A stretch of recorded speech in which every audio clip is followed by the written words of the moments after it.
subscribe to my good friend Jim Smith's podcast, The Blades Ramble, right now. Ramble on. Well, now's the time is now. Sing my song. I'm gonna rock the world, gonna find my girl, I'm on my way. What's happening, Blades? We're back again. It's just more stuff to talk about. It's starting to happen. Things are starting to move. Exciting times, really, because it looks like Ecky's got more of an idea now as to what he wants. He knows what budget he's working with, whether he likes it or not.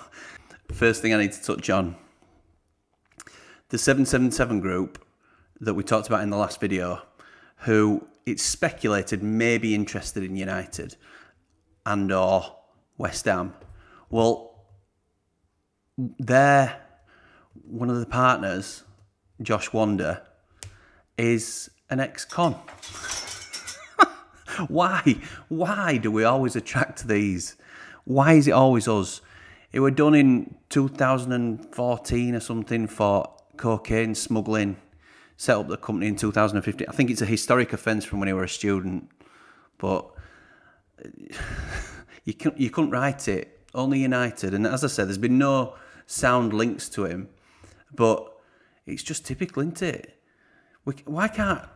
Where's the Qatari takeover for United? Why can't we have a Newcastle situation? Ridiculous, but it's the Blades way, innit? So Blades have confirmed their pre-season plans. First up is an away trip to Chelsea. That has become standard over the last few years. We often tend to go over to Chesterfield. Then we've got the Portuguese training camp with dates to be confirmed, which don't help those that are trying to get over. We're away at the Millers on Tuesday, 25th of July. And then on the Saturday, on the 29th of July, we have a friendly arranged at Derby County. So maybe a reunion with some old boys. Conor Hourihane and obviously the main boy, Dodgy. As for who'll be playing in those friendlies, who knows? One of those players we know is available selection will be Ollie Norwood. James Shields reporting he's triggered a one-year extension due to a number of appearances that he made last season. I think it's good for us, that solid. Hopefully he's not going to be a first choice in the Premier League, but we shall see. Following that meeting in Geneva that Ecky had with the board and the Prince, it was also said that he's identified where he wants to strengthen. It turns out he thinks we need spinal surgery as a club, because he's gone straight down spine as to what he wants to strengthen. He wants a centre-half, 2 centre midfielders and a striker. And if there's anything left over, he wants a left wing back. Well, I'm all for that. I think goalkeeper could do with it as well, but obviously we run with what money we've got. So it looks like Wes might be the main man next year. Don't know how I feel about that. I think he could do with some competition, but I get that it's going to be a tight budget, particularly if we want to bring in quality. We can't be looking at quantity, can we? So thinking about where he wants to strengthen, let's jump into some more Ramble rumours.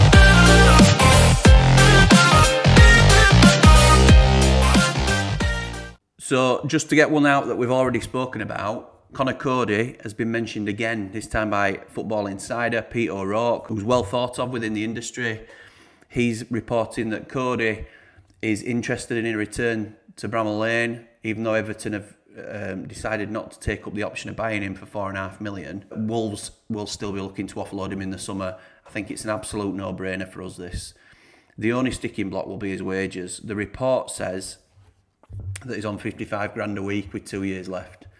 I have it on good authority that he's over on over 100 grand a week. So that's not going to be doable. He's going to need to come down on that. I don't know what we can do. Do we do it as a loan? I don't know. I don't know how we're going to do it, to be honest, and it'll be more than 4.5 probably, because I know Everton paid a sizable loan fee for him as well. So tricky, and well out of our budget currently. It's just how much does he want to come back? Because if he does, he'll have to fit in with the wage structure, unfortunately. But for me, it's just what we need. 176 Premier League appearances. He could make another 38 with us. I won't go so far as beyond this coming season, but it's an absolute no-brainer. Leader, organiser, experienced in the Premier League, 30-year-old, still got plenty left in the tank. Get him in, Eki, come on. Let's sort it out. And the latest one doing the rounds is from L'Equipe, the French publication.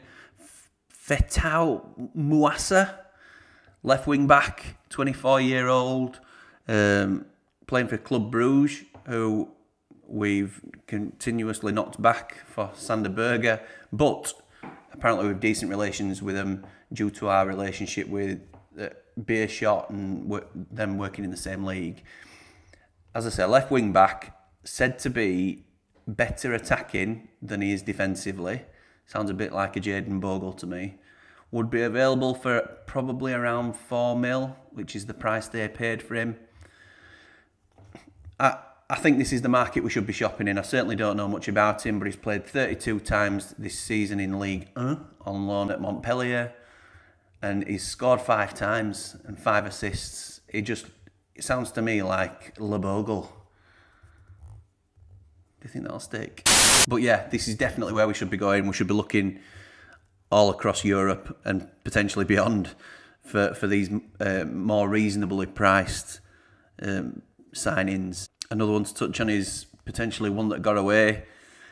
Ethan Brearley is due to sign for Brentford. So Ethan Brearley is the Rochdale kid, that 18-year-old, I think he was, centre midfielder. We'd done all the negotiating, he were ours, he were ready to go, and then we got hit with the embargo, so he didn't join our youth setup, which is a huge shame because now he's been picked up by scouting excellence in Brentford. If it wasn't them, it were going to be Brighton, weren't it? But I think we've missed out on one there, and it's a shame to miss him. But, you know, these things happen. What can you do? It's one that got away. Another one that's gone is George Broadbent. Now, George was on loan at Boreham Wood last year, played a lot of games for him, did really well, along with Zach Brunt. So George, we're never going to break in at Bramall Lane. He was 22 now and obviously playing at National League level last year. I think it's a good deal for us, Donny. There's a nominal fee, which usually means next to no. If it's all like Regan Slater, it'll 50 grand for Regan Slater. But we do have that all-important sell-on. That's something that apparently Eki wants in every deal from academy graduates. We've got it on Will Lancashire. We've got it on the kid that went to Man City for 2 million last season. It's a really sort of, it makes that sustainable club model even more a reality, if you like. What I would like to see this year is more organisation with our loans, as we're going to expand the squad and we don't need these young kids on standby like we did in the Championship.